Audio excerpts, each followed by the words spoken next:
dice nuestro oyente, la pregunta que hace es: ¿por qué la mayoría de los cristianos no quieren observar y aún ni siquiera conocen los 10 mandamientos, si el mismo Señor dijo que el que guarda mis mandamientos tiene mi amor? La persona que tiene la inquietud no ha entendido que el fin de la ley es Cristo para justicia a todo aquel que cree en Él. Eso es lo que dice la Biblia. Amén, amén. Nadie pudo vivir los 10 mandamientos. Nadie. Claro. Nadie pudo cumplirlos. Es bueno que las personas entiendan eso. Y no porque la ley de Dios sea mala, sino porque yo por naturaleza soy pecador. Y eso hace que yo no pueda someterme a la ley de Dios. ¿Qué Pablo dice eso? La carne no se sujeta a la ley de Dios. Tampoco puede. Y aclara, Tampoco puede. y tampoco puede. Entonces, como no era posible que Miguel, que Carlos, que Sebastián pudieran someterse a la ley de Dios, porque tampoco podía, entonces hubo uno que tomó mi lugar.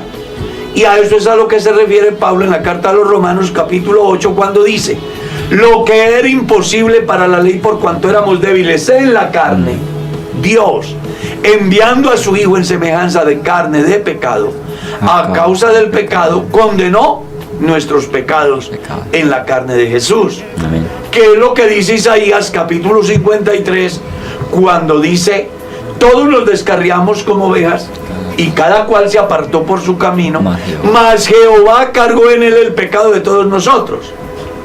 ¿Ya? Y por eso leemos otra vez en el capítulo 8 de la carta a los Romanos, que de la única manera que el hombre puede vencer la ley del pecado, que es en sí lo que muestra la ley de Dios. O sea, nadie fue constituido pecador si la ley no dijera que aquello era pecado. ¿Está claro? Sí, señor. Una vez que apareció la ley, apareció el transgresor. Sin ley no hay pecado, pero una vez que vino la ley, entonces aparece el transgresor. Y como el transgresor no pudo reunir las demandas para su bien exigidas por la ley, entonces vino uno y las cumplió en su cuerpo, para que ahora podamos decir, como dijo Pablo: la ley de vida en Cristo me ha librado de la ley. ¿De cuál ley? De esa que me decía que soy pecador. Sí, ¿y señor. cuál es esa ley? La ley de la cual la persona está hablando, llamada los 10 mandamientos. Sí, señor. Entiéndase en este campo algunos aspectos. Todo lo relacionado a la ley, porque del decálogo se van a desprender, aparte de eso, una cantidad de leyes muy interesantes. Hay unas que son trascendentales hasta hoy, hay otras que no tienen nada que ver con el hombre de hoy.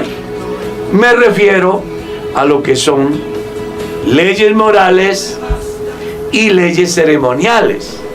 Entonces, las morales hasta hoy, las ceremoniales terminaron con la obra de Cristo en la cruz, porque Él es el verdadero Cordero, Él es el verdadero sustituto, Él es el verdadero sacerdote, Él es el cumplimiento de la ley. Por eso cuando una persona viene a Jesús, se da por entendido que la ley que se me demandaba a mí fue cumplida en Cristo. ¿Y qué era lo que decía la ley? Que a causa de mi transgresión yo debía de morir. ¿Qué fue lo que hizo Dios? Gálatas 3:13 dice: lo que era imposible para la ley por cuanto éramos débiles en la carne, Amén. Dios enviando a su Hijo en semejanza de carne de pecado, a causa del pecado condenó nuestro pecado en la carne. Y dice Pablo en la carta a los Gálatas, Cristo nos redimió de la maldición de la ley, hecho por nosotros maldición, como está escrito, maldito todo aquel que es colgado en un madero. Entonces los cristianos hoy no vivimos pendientes de observar el sábado, porque el fin de la ley es Cristo. No vivimos pendientes de observar las nuevas lunas ni las festividades judías, porque Isaías capítulo 1 enseña: ¿de qué me sirve, dice Jehová, la multitud de vuestros sacrificios? Hastiado estoy de holocaustos, de grosura de animales. No me traigáis más vanas ofrendas. El incienso me es abominación. Luna nueva, el convocar asamblea no lo puedo sufrir. Son iniquidad vuestras fiestas solemnes. Vuestras lunas nuevas y vuestros días de reposo los tiene aborrecidos mi alma. Me son gravosos. Cansado estoy de soportarlos.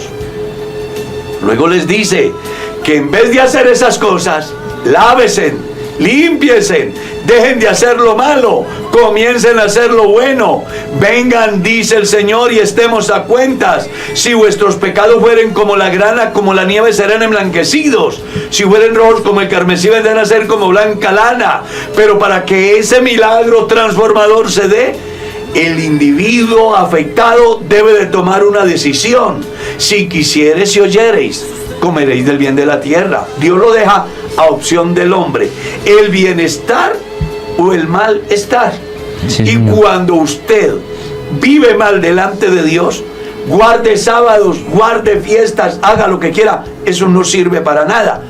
En el capítulo 2, el versículo 11 del libro de Oseas, leemos: dice Dios, haré cesar todas sus fiestas, sus lunas nuevas y sus días sábados, dice la Escritura.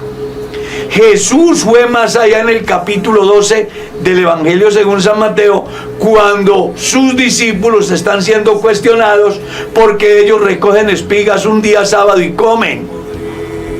Él les dice a quienes los están juzgando: si supieses qué significa misericordia quiero y no sacrificio, no condenarías a los inocentes, porque no existe el hombre por causa del sábado, sino el sábado por causa del hombre. Y punto seguido, encontró un hombre con una mano seca y le hizo una pregunta a los que allí estaban: ¿es lícito sanar en día sábado? Y ellos le dijeron: 6 días tiene la semana, en ellos venid y sed sanados. Jesús les ha dicho: ¿y a cuál de ustedes, si se le cae el buey o la oveja en una zanja un día sábado, no va a rescatarla? Y ahí mismo reaccionaron: claro que sí. Jesús les dice: ¿y cuánto más vale un hombre que una oveja? En consecuencia, le restauró su mano.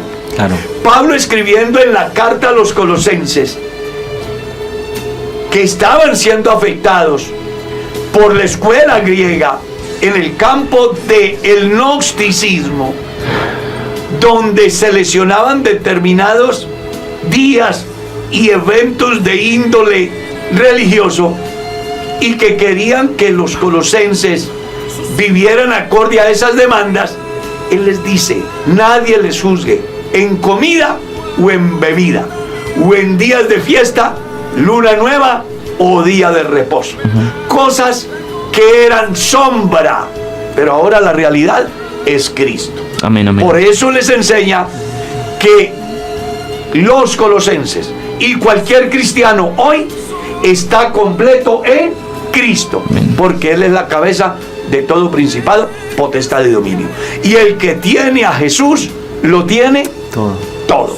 Cuando yo tengo a Cristo en mi vida, desaparece el pensamiento de la Navidad, desaparece el pensamiento de la llamada Semana Santa, desaparece el pensamiento de las ceremonias judías, desaparece el pensamiento de los continuos sacrificios, porque está escrito en el capítulo 10, el versículo 11 de la carta a los Hebreos: ciertamente todo sacerdote está día tras día para ofrecer y administrar muchas veces los mismos sacrificios que nunca pueden quitar los pecados, pero Cristo, habiendo ofrecido una sola vez un solo sacrificio por todos los pecados, se ha sentado a la diestra de Dios. Ojalá que usted comprenda que lo único que el ser humano necesita en su vida para ser salvo es a Jesucristo.